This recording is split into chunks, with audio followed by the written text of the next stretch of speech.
시편 23편 1절로 6절 교독해서 읽겠습니다. 여호와는 나의 목자시니 내게 부족함이 없으리로다. 그가 나를 푸른 풀밭에 누이시며 실만한 물가로 인도하시는도다. 내 영혼을 소생시키시고 자기 이름을 위하여 의의 길로 인도하시는도다. 내가 사막의 음침한 골짜기로 다닐지라도 해를 두려워하지 않을 것은 주께서 나와 함께 하시니라. 주의 지팡이와 막대기가 나를 안위하시나이다. 주께서 내 원수의 목전에서 내게 상을 차려주시고 기름을 내 머리에 부으셨으니 내 잔이 넘치나이다. 내 평생의 선하심과 인자하심이 반드시 나를 따르리니 내가 여호와의 집에 영원히 살리로다. 아멘. 아멘. 8월 마지막 금요일입니다. 심야기도 많은 성도님들 나오지 못했지만 오늘도 귀한 은혜가 함께하기를 주의 이름으로 소망합니다. 아멘. 오늘 보니까 경기도 지역 어저께죠? 16명 감염자들.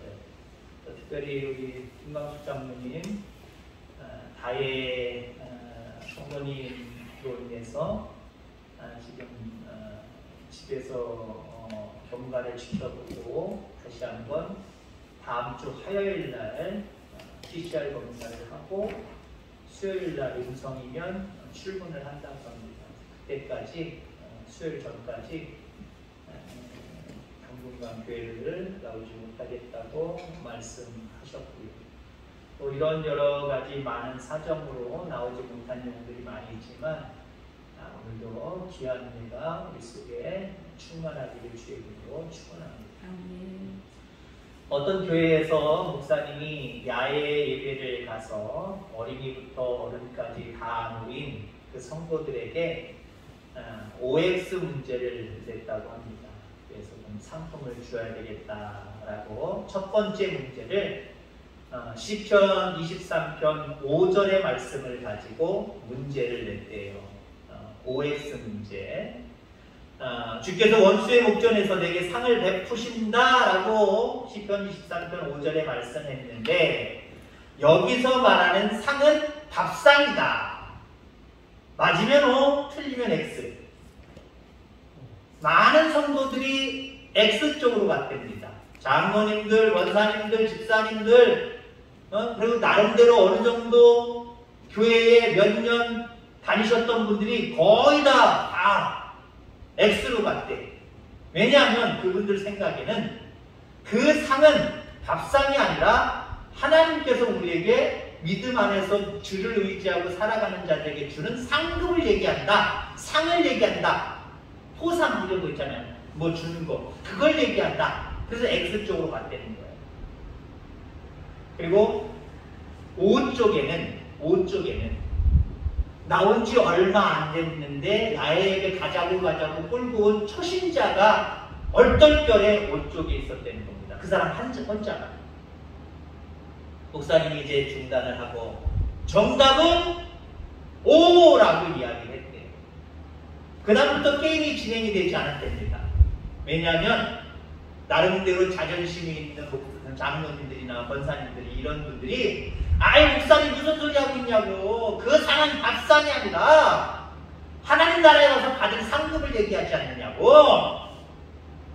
그러면서 막 하는 바람에 그냥 실랑이가 벌어지고 싸움까지 벌어져서 목사님이 게임도 진행하지 못하고 그냥 이런 듯 저런 듯 그냥 겨우겨우 야외를 마치고 그냥 모든 교우들이 그냥 집에 갔답니다.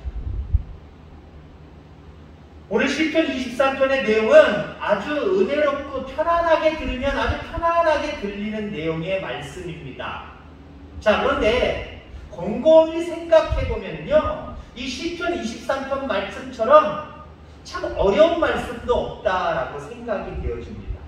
1절에 여호와는 나의 목자시니 내게 부족함이 없도다. 아멘? 아마 쉽게 아멘 할 거예요. 여호와가 나의 목자가 되어주시면 내가 부족함이 없습니다. 우리 신앙 안에서 아멘 한단 말이에요. 근데 한번 곰곰이 생각해 보자고요. 여러분들 그 신앙을 가지고 여호와를 목자로 삼고 살아가고 있잖아요. 그러면 여러분들 건강함으로나 물질로나 그 어떤 것들로나 여러분 부족함이 없습니까? 없어요? 쉽게 아멘이 안 나온단 말이에요. 여호와를 나의 목자로 삼으면 부족함이 없다는 그 말씀에는 아멘하지만 실질적인 삶 속에 부족함이 없냐는 거예요. 아멘이 잘 안 돼요.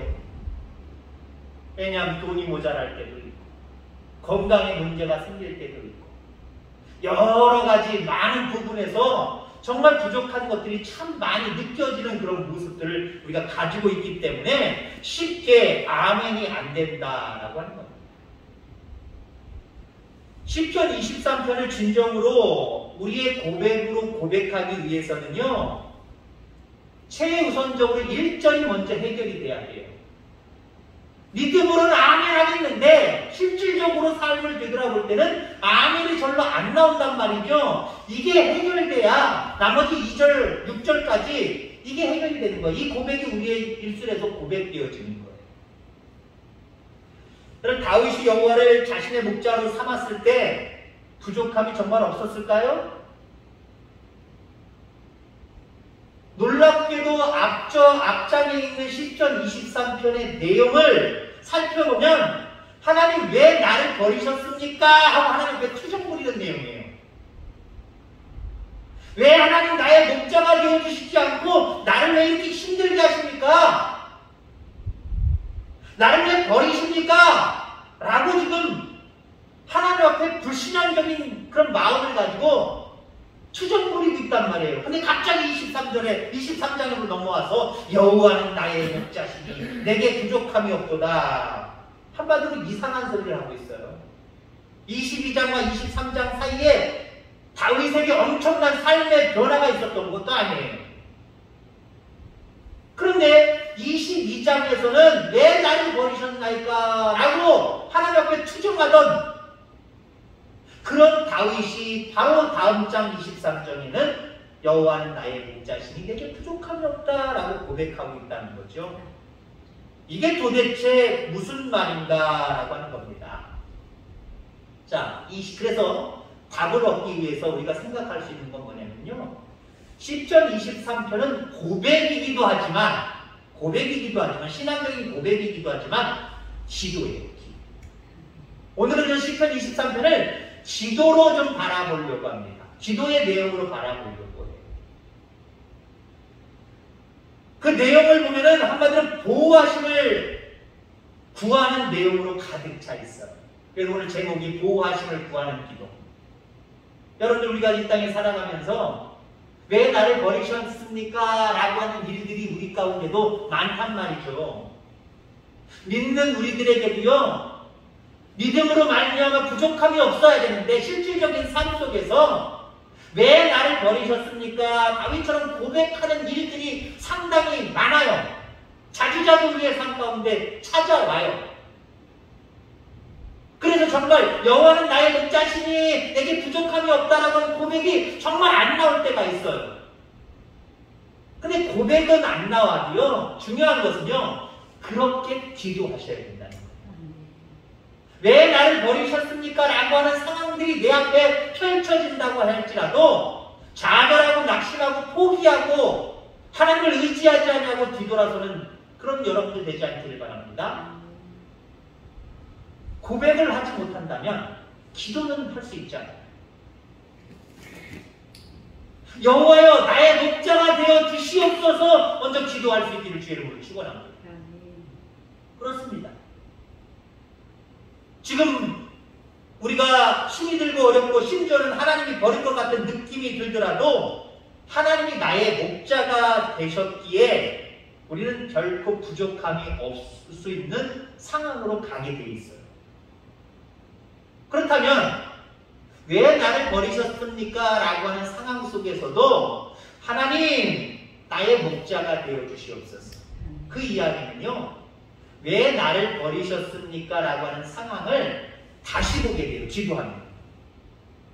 여호와여 나의 목자가 되어 주시옵소서. 이 기도를 내 삶 가운데 힘들고 어려울 때 기도를 하면은요, 나와 하나님과의 관계가 개선이 될 수밖에 없는 게 무엇이냐면요,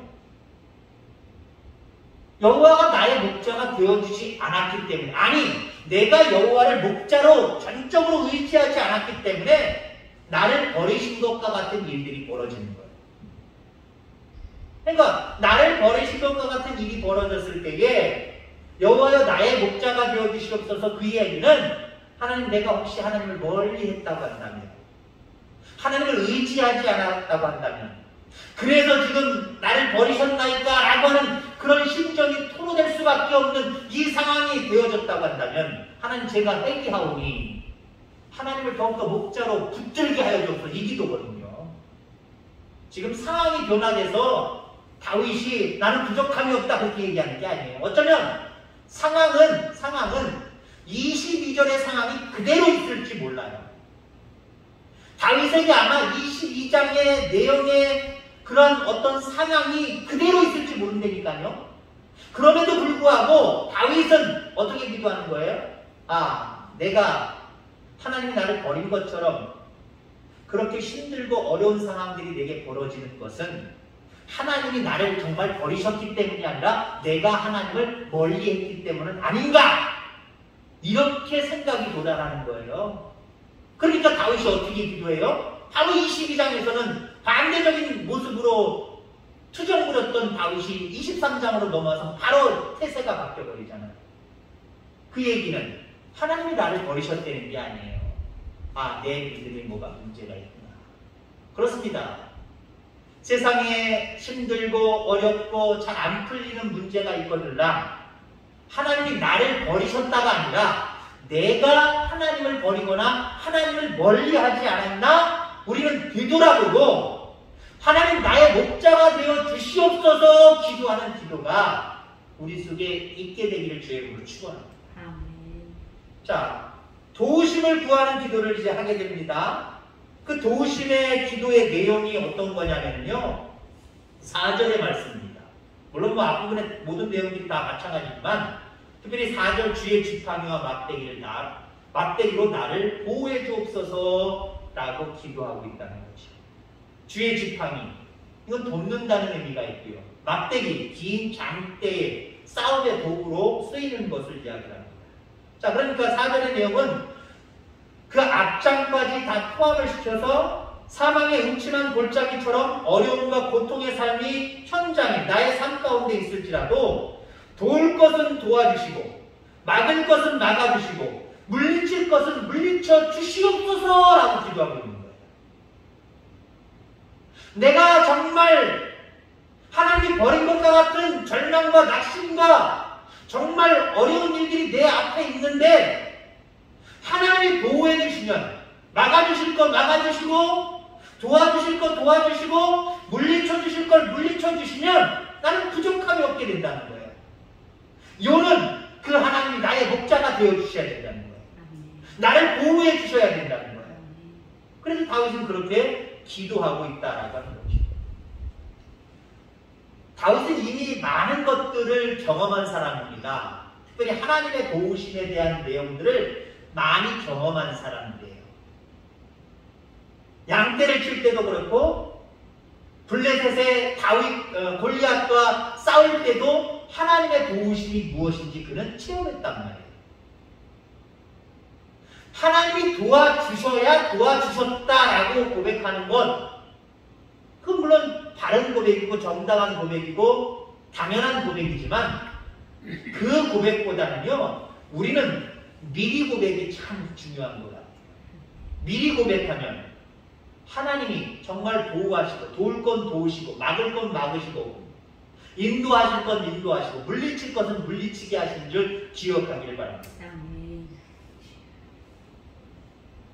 하나님의 사자가 골리앗과 싸움 속에도 하나님의 사자가 나타나서 야 네가 나가, 네가 나가면 내가 이기게 해줄게, 돌을 이용해, 이런 어떤 말씀하신 적 있나요? 사무엘상 17장에 나오는 내용입니다만 그런 내용은 하나도 없어요. 다만 다윗의 고백이 있지요. 영적으로 자존심이 상한 다윗은 내가 나가겠습니다. 그리고 너는 칼과 단창과 방패와 무기를 다 의지해서 나한테 나오지만 나는 만군의 여호와여 내게 부족함이 없는 하나님의 도우심과 인도하심을 믿고 나는 너한테 나아간다. 고백부터 하잖아요. 고백부터. 그 전에 꿈꾼 것도 아니에요. 사자가 나타나서 다윗에게 지시한 것도 아니에요. 그냥 고백하고 나가는 거예요. 그랬더니 어떻게 됐어요? 고백대로 하나님이 물리쳐 주실 건 물리쳐 주시고 다윗을 보호해 주실 건 보호해 주시고 이기게 하시잖아요. 부족함이 없게 하시잖아요. 다윗은 이런 경험들을 했던 사람이기 때문에 사망의 음침한 골짜기로 다닐지라도 나는 해를 두려워하지 않는다 고백하고 있어요. 왜요? 여호와가 나의 목자가 되어주시고 나를 보호해 주실 것이기 때문에 그래요. 이게 전적인 믿음입니다. 전인적인 믿음이다라고 볼 수 있어요. 오늘 우리에게 이 믿음이 필요합니다. 근데 많은 사람들이 전적인 믿음보다는 부분적인 믿음, 아니 부족한 믿음을 가지고 있어요. 지난주 수요일, 이번 주 수요일 날 우리가 이제 다음 주까지 연결해서 또 할 겁니다만은 자기 보존 능력을, 자기 보존 본능을 이겨라라고 하는 내용으로 말씀을 진도했지. 내가 나를 지키려고 한단 말이에요. 세상에 많은 사람은. 믿노라는 사람들도 마찬가지예요. 전적인 믿음은요, 내가 빠지는 거예요. 하나님의 손길에 맡기는 거예요. 그렇다고 나는 아무것도 안 하자는 소리는 아니에요. 하나님께 전적으로 맡기는 게 전적인 믿음이에요. 근데 우리의 믿음을 한번 생각해 보세요. 내가 할 수 있어. 내가 해야 돼. 어떻게 하면 이거 상황을 극복해내지? 이거 이겨내지? 내가 할 만큼 다 한 다음에 어때요? 안 될 때 하나님 도와주세요. 나를 보호해주세요. 이기게 해주세요. 피하게 해주세요. 그때 가서 하나님 찾는단 말이에요. 물론 그것도 귀합니다만 그건 전적인 믿음이 아니에요. 부분적인 믿음이에요. 부족한 믿음이에요. 거기는 역사하는 능력이 너무 미약해요. 그러나 전적인 믿음에는요, 하나님이 책임져 주세요. 골리앗 앞에 나아가는 다윗의 믿음은 전적인 믿음이었어요. 야, 내가 어떻게 저 엄청나게 큰 저 사람을 내가 이기지? 자기 스스로 자기를 보호하고 그 싸움에서 이기려고 했다고 한다면 아마 왕의 갑옷 입혀줬을 때 그거 입고 나갔을 거예요. 아니 그거보다 작은 게 없나, 작은 사람 거를 다시 갈아입고 나가거나 그렇게 했을 거예요. 나름대로 자기가 이길 수 있는 방법들을 동원해서 어떻게 하면 좋을까 자기를 의지해서 나갈 수도 있었을 거예요. 근데 그는 스스로 자기가 고백하고 날아가잖아요. 한마디로 기도하고 나아갔다는 거예요. 하나님 나를 좀 보호해 주세요. 나를 좀 이기게 해주세요.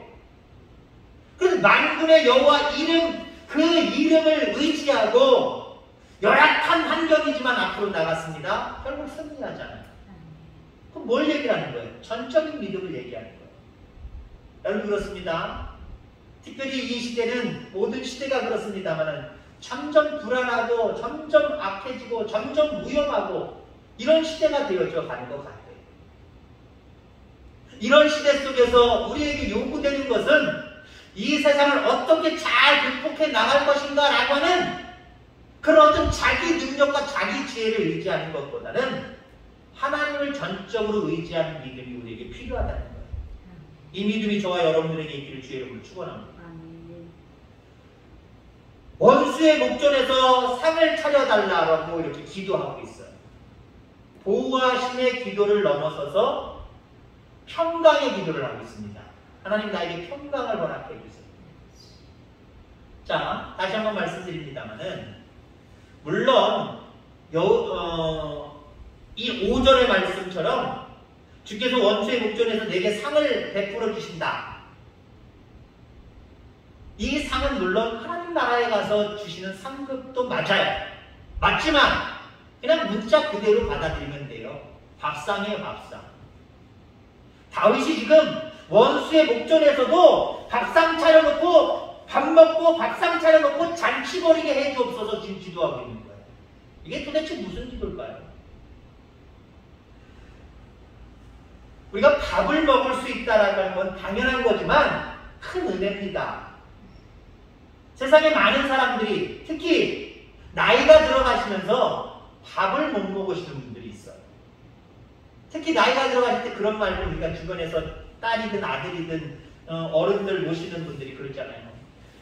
어머니, 아버님, 밥이 힘이에요. 이거 안 드시면 안 돼요. 밥 꼭꼭 드세요. 삼시세끼 꼭 차려 드세요. 밥 꼭 먹으라고 그러잖아요. 물론 어떤 분들은 풍성하게 잘 먹다가 하나님의 부름을 받는 사람들도 있지만 잘 못 먹고 점점 기력을 쇠하다가 결국 하나님의 부름을 받는 사람들도 있어요. 우리가 잘 먹는다는 것은요, 복입니다. 근데 세상에 많은 사람들이 당연히 잘 먹느냐? 아니요. 세상에는 불행하게도 못 먹는 사람들이 참 많이 있어요. 물론 못 먹는 이유도 다양합니다. 왜 그럴까요? 없어서 못 먹는 사람이 있어요. 뭐 먹을 양식이 있어야 먹지요. 안 먹고 싶어서 안 먹어요. 가난해서 없어서 못 먹는 사람들이 있어요. 아파서 못 먹는 사람도 있습니다. 아파서 입안이 까끼라고 입맛 떴고 밥맛 떴고 아파서 못 먹는 사람들이 있어요. 고급스럽게 안 먹는 사람들도 있죠. 못 먹는 사람들도 있죠. 다이어트 하려고, 살 좀 빼려고 일부러 고통을 참아가면서 안 먹는 분들이 있어요. 근데 제가 말씀드리고 싶은 밥을 먹고 싶어도 못 먹는 경우 어떤 경우입니까? 불안해서, 힘든 일이 있고 어려운 일이 있고 위태한 일이 있어서 마음에 평안이 없어서 숟가락이 들려지지 않는 거예요. 입 안으로 넘어가지 않는 거예요. 없어서 못 먹는 사람들에게 우리가 좀 선을 베풀고 그들을 같이 먹을 수 있는 방향으로 우리가 인도했으면 참 좋겠어요. 아파서 못 먹는 거, 아픔만 나으면 금방 먹을 수 있어요. 근데 여러분들, 불안해서 소위 마음이 편하지 않아서 못 먹는 사람들, 다윗을 한번 생각해 보세요. 다윗은 늘 전쟁을 하던 장수나 마찬가지입니다. 왕이 되어서도 다윗은 너무나도 많은 전쟁에 휘말렸어요. 얼마나 전쟁에 휘말렸는지 그가 하나님의 성전을 짓고 싶었지만 하나님이 거부하셨잖아요. 네 마음은 이쁘지만 너는 성전을 짓지 못하고 네 아들 솔로몬이 짓게 될 것이다. 왜 못 짓게 하셨어요? 너무 수많은 전쟁을 치르면서 그 손으로 많은 사람들을 죽이고 피를 받기 때문에 물론 나라를 유지하기 위해서 당연한 결과물일지 모르지만 그래도 부정하다는 거예요. 그래서 하나님은 허락지 않으셨어요. 얼마나 전쟁을 많이 치렀는지 다윗은 늘 전쟁터에 살아가는 그런 사람이었습니다. 그리고 왕이 되기 전에 사울왕에게 미우털이 박혀서 얼마나 위험하게 도망다니면서 살아갔습니까? 그의 일생을 가만히 두고 우리가 생각해 보세요. 야, 이렇게 불안한 사람이, 이렇게 안정적이지 못하고 평안을 유지하지 못하는 사람들이 나라에 사람이었는데 이 다윗이 얼마나 잘 먹었겠는가. 아, 먹는 거 잘 못 먹었을 것 같다. 쉽게 우리는 그냥 이야기할 수 있어요. 근데 지금 다윗이 뭐라고 기도해요? 원수의 목전 앞에서도 전쟁을 하는 전쟁터 속에서도 상을 펼쳐놓고 먹게 하여 주옵소서 이 기도를 하고 있단 말이에요. 이 기도는 뭡니까? 하나님이 전쟁터 속에서도 나의 목자가 되시고 내 편이 되어주시면 나는 그 속에서도 아직 전쟁에 승리하지 않았지만 평안을 유지할 수 있다. 그래서 그 원수의 눈앞에서도 상을 차려놓고 평안하게 밥을 먹을 수 있다는 거예요. 이 세상에 여러분들 불안의 요소를 가지고 살아가는 많은 사람들, 현대인들은 또 특별히 현대인의 질병 속에 하나가 뭐예요? 너무나도 많은 스트레스 속에서 불면증 내지는 먹지 못하는 그런 질병들을 상당히 많이 가지고 있어요. 시대는 좋아졌지만 점점 이렇게 못 자거나 못 먹는 사람들이 늘어나고 있다는 거예요. 고통 때문에 평안하지 못해서. 우린 그런 시대 속에 살아가고 있어요. 하나님, 원수의 목전에서도 내게 상을 차려주시옵소서. 라고 여러분들 기도하시기를 주의 이름으로 축원합니다. 아멘. 그러면 어떤 상황이 내 눈앞에 펼쳐져도요, 마음이 평안해요. 왜? 하나님 내 보호자, 내 목자가 되어주실 것이기 때문에 염려할 것이 없거든요. 근데 내가 스스로 내 목자가 되려고 하고 어떤 물건, 물질, 사람, 어떤 상황들이 내 목자로 둔갑하게 만들어 놓으면요, 우리는 불안할 수밖에 없어요. 뭐 주식하는 사람, 뭐 장사하는 사람, 그래서 그렇게 해서 돈을 벌면 난 편안하게 노후에도 잘 살 수 있어. 근데 요즘 시대처럼 이런 어떤 일들이 특별한 일이 벌어지면 주식이 곤두박질 치는 거, 또 자기가 하는 사업들이 곤두박질 쳐서 정말 낭패를 볼 수밖에 없는 거, 이런 거 많이 경험하게 되잖아요. 자기 자신을 의지하면요, 우리는 평안할 수 없어요. 세상을 의지하면 평안할 수 없어요.